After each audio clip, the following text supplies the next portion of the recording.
I'm Natasha Kirchuk, and thanks for joining us from our studios in Israel. Coming up in today's newscast, Hamas threatens Israel yet again. Iran has reportedly set up underground rocket factories in Lebanon, and will reveal the 5 biggest tech deals to have ever taken place in Israeli history. Stay tuned for the latest news in Israel.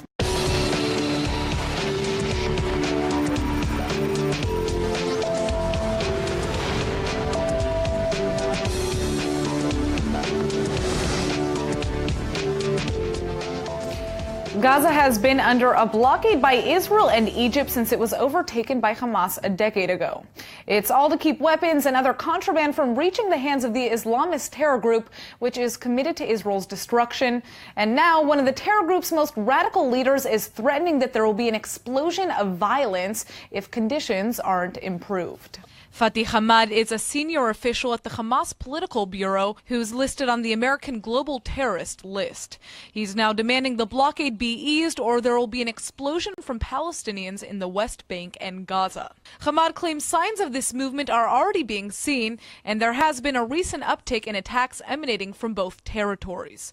Hamas wants to see the rebuilding of Gaza areas that were damaged in its last conflict with Israel in 2014. The terror group is also insisting that the travel restrictions of residents be eased and that air and seaports are installed in the region.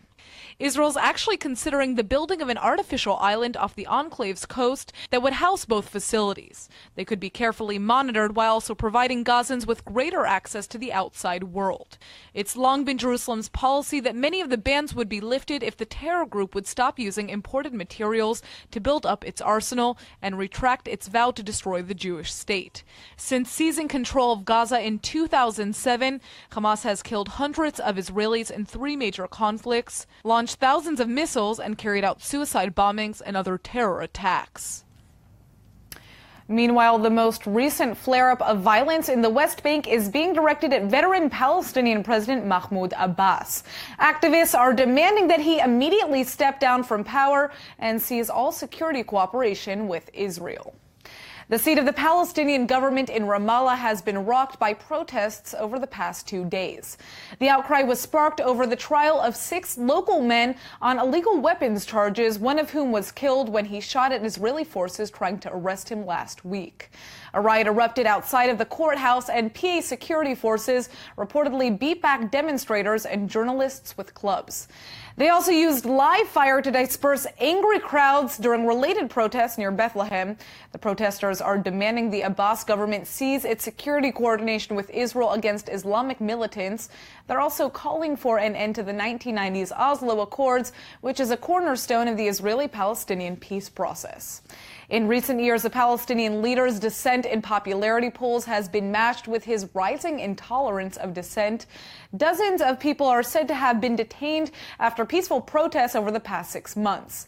Even though his 4-year term in office expired in 2009, Abbas has refused to step down or hold new elections. The PA's prime minister is now trying to calm rising tension by promising to launch an investigation into allegations of police brutality during this week's protests. All right, turning to another nation in the region, it looks like the former Egyptian President Hosni Mubarak is set to be released from prison on Monday at 88 years old. The former leader has been in detention at a military hospital in Cairo, where he's mainly been stationed since his arrest in 2011 and has played a major role in the Egyptian peace process with Israel. Mubarak was overthrown as president of Egypt during an uprising and was originally sentenced to life in prison for his involvement in the deaths of demonstrators in the 18-day revolt. But the Egyptian leader was cleared of murder charges this month in his final trial and claims he's always faithfully served his country. إن محمد حسني مبارك الذي يمثل أمامكم اليوم لم يكن ليأمر أبدا بقتل المتظاهرين. لم يكن ليأمر أبدا بقتل المتظاهرين وإراقة دماء المصريين. Mubarak served for almost 30 years as a leader of Egypt and was very much known as a force for stability in Middle East politics. When he took center stage, he pledged to continue implementing the Egyptian peace process with Israel, which had made most of the Arab world shun his nation. Mubarak was even involved in returning large parts of the Sinai Peninsula to Israel during the 1967 Middle East War, and won the respect of the U.S. for his many attempts to negotiate a peace deal between Israel and the Palestinians. سأواصل معكم مسيرة العبور إلى المستقبل متحملا المسؤولية وأمانتها ما دام في الصدر قلب ينبض ونفس يتردد. Mubarak's downfall began in 2008 when deadly riots broke out in protest of the soaring food prices, government corruption, and low wages in Egypt. In January of 2011, anti-government demonstrations broke out across the country, inspired by the downfall of Tunisia's corrupt president Zine Al Abidine Ben Ali. Mubarak responded by clamping down on protests and was accused of ordering the army and police force to open fire on peaceful protesters that had gathered in Tahrir Square. In February of 2011, Mubarak tried to conciliate the protesters by promising to step down in the next election. وأقول بكل الصدق وبصرف النظر عن الظرف الراهن أني لم أكن أنتوي الترشح لفترة رئاسية جديدة فقد قضيت ما يكفي من العمر في خدمة مصر وشعبها لكنني الآن حريص كل الحرص على أن أختتم عملي من أجل الوطن. A week later, Mubarak resigned and was subsequently arrested. He's now set to be released from prison on Monday. Hezbollah can now produce missiles capable of striking any part of Israel.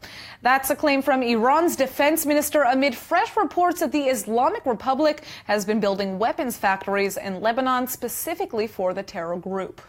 Arab media is reporting the heavily fortified munitions facilities are located 160 feet below the Earth's surface so they can withstand potential strikes from the Israeli Air Force. The sites are said to have been operational for at least 3 months and staffed by Iranian and Lebanese experts trained in Tehran. The sources are boasting that the Hezbollah production line of weapons includes not only the rockets, but firearms as well. While their ultimate purpose is for use against the Jewish state, for now, Hezbollah is allegedly using the new arsenal during its battles in Syria. These latest reports offer increasing validation to the warnings from Israeli Prime Minister Benjamin Netanyahu over the depth of Iran's involvement in Lebanon and Syria. All right, now, as Washington prepares to enact serious budget cuts, congressional leaders across the political spectrum are imploring U.S. President Donald Trump to safeguard the position of the nation's special envoy against anti-Semitism. ILTV's Aaron Porras joins me with more on the story. Aaron, why is this position so important? Well, I think that the U.S. is aware that the Jewish people, if not the nation-state of Israel, is a so-called canary in the coal mine, or basically a warning sign of worse things to come should nothing be done. So there's been a sharp uptick in anti-Semitism and other hate crimes since January, and it looks like the United States is finally getting its act together. They're getting the picture. So recently, 167 American lawmakers from both sides of the aisle in the House have signed this letter to protect, signed a letter to the White House to protect this very special position. All right, let's check your report out. Was created as part of the Global Anti-Semitism Review Act passed in 2004. The representative is responsible for monitoring and combating anti-Jewish activity worldwide under the auspices of the State Department. Signatories of the letter argue that, quote, U.S. leadership on combating anti-Semitism and promoting human rights are pivotal components of American diplomacy and foreign policy, end quote. Signatories of the letter argue that, quote, United States leadership in combating anti-Semitism and promoting human rights are pivotal components of American diplomacy and foreign policy, end quote. They're warning Trump that the cancellation would send the wrong message to the world because the envoy demonstrates America's commitment to these ideals, particularly at a time when anti-Semitism is dangerously on the rise. Despite 7 major waves of bomb threats and widespread vandalism targeting United States Jews in recent weeks, the president is reportedly considering dumping the job as part of the 37% cut in government spending to cover increased defense programs. We all know how important worms are for the environment, but you wouldn't necessarily associate them with treating diseases, or would you?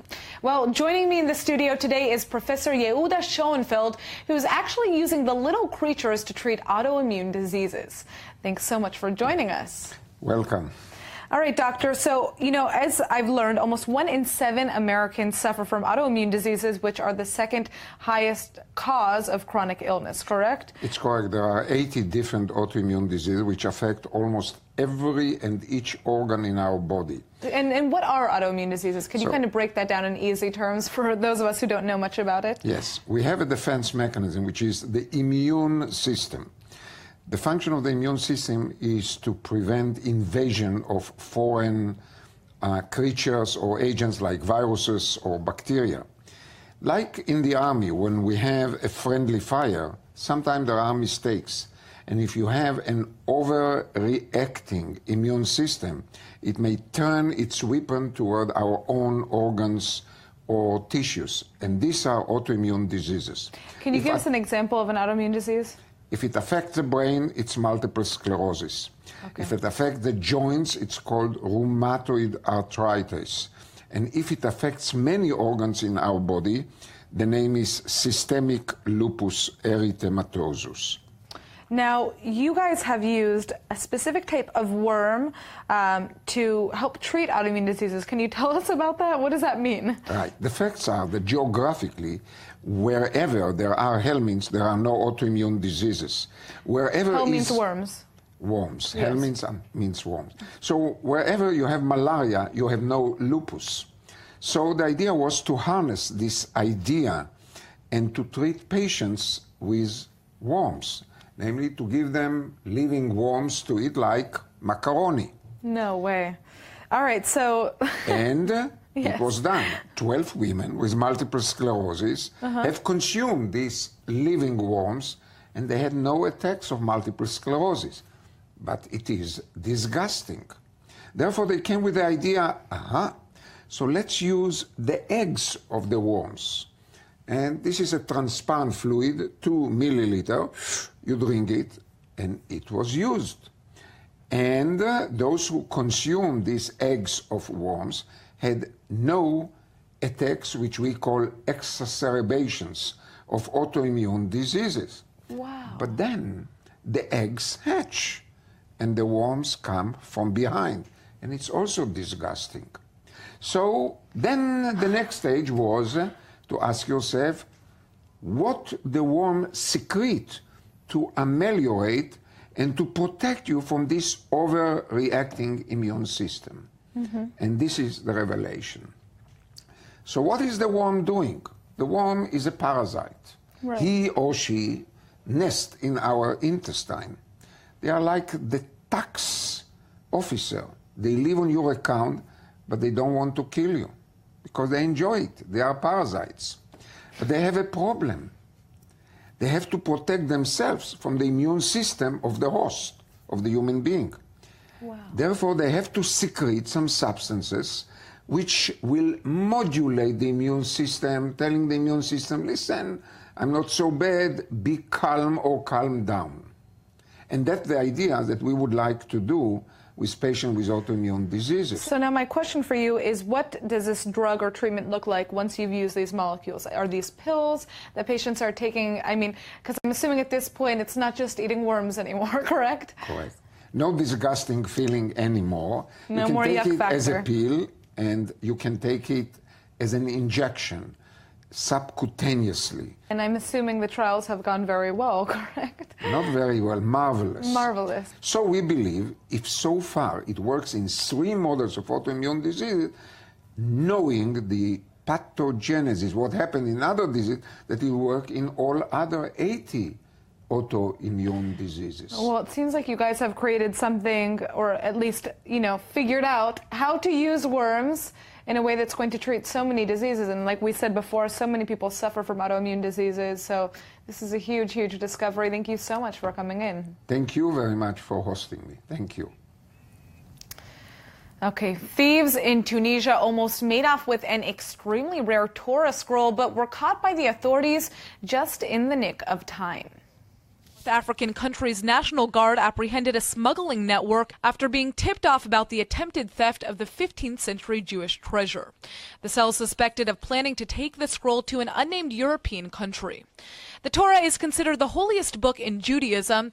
It contains the first 5 chapters of the Old Testament, handwritten in Hebrew by scribes on parchment. They're stored in special holy arks in synagogues and taken out for Jewish prayers. The Tunisian relic is being described as a one-of-a-kind artistic artistic and historical artifact.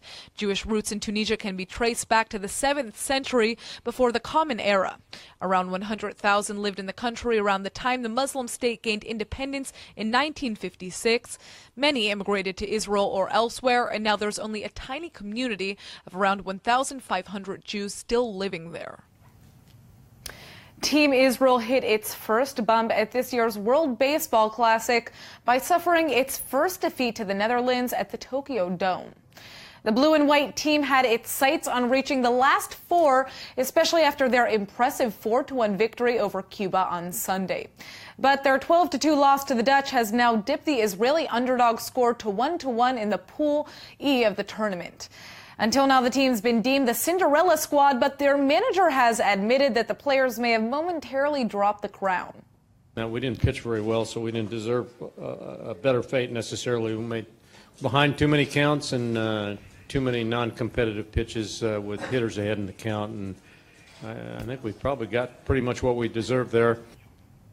At this point, all eyes are on the next face-off against hometown favorites Japan in the semifinals, and Israel's manager firmly believes the past will not determine the future. We've had no bumps in the road thus far. You know, everything's going pretty good for us, and so I don't have a history with this team relative to we've faced adversity and how we reacted, and this is the first time. I can tell you what I expect. I expect us to come out and play like we played even tonight. We play with effort. We play with passion. We don't let things in the past control what we're doing in the present. I don't think my expectations will come out and we will play excellently against Japan. Well, the match is expected to be a nail-biter because Israel's ranked only 41st in the world, while Japan took home the WBC championship trophy in both 2006 and 2009. Israelis and their supporters are sending all the team spirit they possibly can to help the team notch another victory at the Classic tomorrow. All right, there's been quite a lot of industry buzz since the announcement of the biggest high-tech deal in Israeli history when Intel announced plans to buy the Israeli company Mobileye. So we thought it'd be fun to take a quick look back at some of the most impressive tech successes in the Jewish state so far. We start off, of course, with Mobileye. The Jerusalem-based firm produces advanced driver assistance for car manufacturers toward the development of driverless vehicles, and the price tag paid by Intel tops $15 billion. Even Israeli Prime Minister Benjamin Netanyahu is weighing in. He's offered his personal congratulations and is thanking Mobileye for serving as a symbol of national pride and helping Israel become a technological powerhouse. Other impressive cross-border deals include the $4.4 billion sale of Playtika. The Israel-based online games company was sold to a Chinese consortium linked to Alibaba last July. Then there's a popular Waze crowdsourced navigational map app, which Google paid slightly more than $1 billion to acquire in 2013. The U.S. technology giant IBM snapped up the Israeli trusteer security software provider for a solid $1 billion that same year. The Cisco Systems American multinational technology conglomerate put a feather in its cap also in 2013 by buying the Israeli firm Intucell. The homegrown startup is a world leader in designing software for the improved management of networks by cell phone carriers. Those are some pretty huge accomplishments for the tiny Jewish state, if I say so myself. All right, I bet you're wondering, why was Intel willing to pay $15 billion to buy the Israeli company Mobileye? Shortly before the sale was announced, ILTV's Steve Leibowitz got a rundown from Mobileye executive David Oberman. So Mobileye was the first company to say we can use one single camera to look at the road, and with our Mobileye processor chip, we can understand what that camera is seeing. Most of the rest of the world said that's not possible. We're going to use radars, we're going to use stereo cameras, we're going to use other systems, but we persisted and we had a very strong vision that with one camera we're going to be able to provide safety for any driver. Using very special algorithms which were developed by hundreds of engineers over the last 18 years, we have developed a system that has now been adopted by 28 leading automakers. 28 leading automakers are using today the Israeli technology of Mobileye. Now, of course, you won't hear them saying Mobileye because Nissan says this is a Nissan car, and Chrysler said this is a Chrysler car. BMW and so on will always say it's BMW. So all those cars, if they have BDS people in their companies, they should probably not drive any of those cars. Absolutely. It's going to be hard to find a car to drive without Mobileye technology inside. So an Israeli technology will be in every car of the future. Well, we certainly hope so. For now, we have the lion's share of the market. There's much speculation and much development in the area of self-driving cars. Tell us about Mobileye's role in that. Okay, so until now, our systems have been used as parts of new cars and also as a standalone system for anybody that wants to put it in an old car or a fleet of buses or trucks. But now we're taking this to the next level and using mapping technology developed by Mobileye and also policy. We have to understand how two cars must interact together if they have no drivers, or 20 or 200. So we have to develop a driving policy. We have to develop special mapping for self-driving cars, and we have to have, of course, the initial sensing, in other words, the cameras. So we're working on all of that together with very big partners like BMW and Volkswagen, and together we're developing the future. When do you expect this to hit the road? Some cars are already on the road. In fact, if you come to our office, you can drive in a self-driving car, no hands, no legs. Can I take it home with me? You can. And we expect the first 400 BMW pilot cars to be on the road this year, and we expect mass production by BMW by 2021, and the other companies have similar timescales. The world of the future is arriving today. David Oberman, Mobileye, thanks so much for being with us at ILTV. Thank you. More and more people are continuing to buy electric vehicles because of worldwide concern over fuel costs and pollution. And now one Israeli company has come up with a way to make them sleeker, provide more power, travel farther, and even fully recharge, all while zooming down the highway. The latest Israeli ingenuity comes from the Electrode firm. Its tech team has designed a wireless system capable of supplying energy directly to the car's engines. That means the cumbersome 5-ton batteries electric vehicles have today can be swapped with lighter, more efficient models, adding miles to their destinations. The company can even install its copper and rubber electromagnetic induction strips, that was a hard word to say, under about a mile of asphalt in a single day. Yes, you got it right. People will be able to charge their cars while they're parked automatically from under the ground. Israelis will soon be able to try it out for themselves when the Electrode system is unveiled in a few months during a pilot project in Tel Aviv for public buses. The Hebrew word of the day is brought to you by the University of Haifa, Hebrew Summer Ulpan. Open to everyone. And now for our Hebrew word of the day. One of Israel's biggest tech exits in history has just taken place as Intel purchased the Israeli company Mobileye for over $15 billion. Well, Mobileye technology is all about keeping those of us in traffic safe, so today's word is tnuah, meaning traffic. Just like the English translation, the noun tnuah refers specifically to cars on the road, although it literally means movement. So you could use tnuah to talk about political groups, for example, like the Tnuah Leishur Aisha or the Women's Liberation Movement. Just try not to get overwhelmed by all the different tnuot or movements. Remember that one day every movement hits a pikak tnuah or traffic jam. All right, let's go ahead and take a look at the weather forecast. Tonight is expected to be partly cloudy with a chance of light rain and a low of 49 or 9 degrees Celsius. Tomorrow should bring some more occasional showers with a chance of heavier storms and an unseasonably low high of 63 or 17 degrees Celsius. All right, that's it for today's news. Today's exchange rate is 3.66 shekels to the American dollar. Remember to sign up for our daily newsletter at iltv.tv. Thanks for watching and see you next time.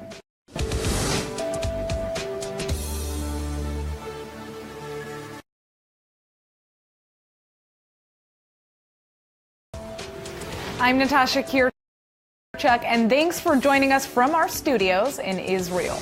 Coming up in today's newscast.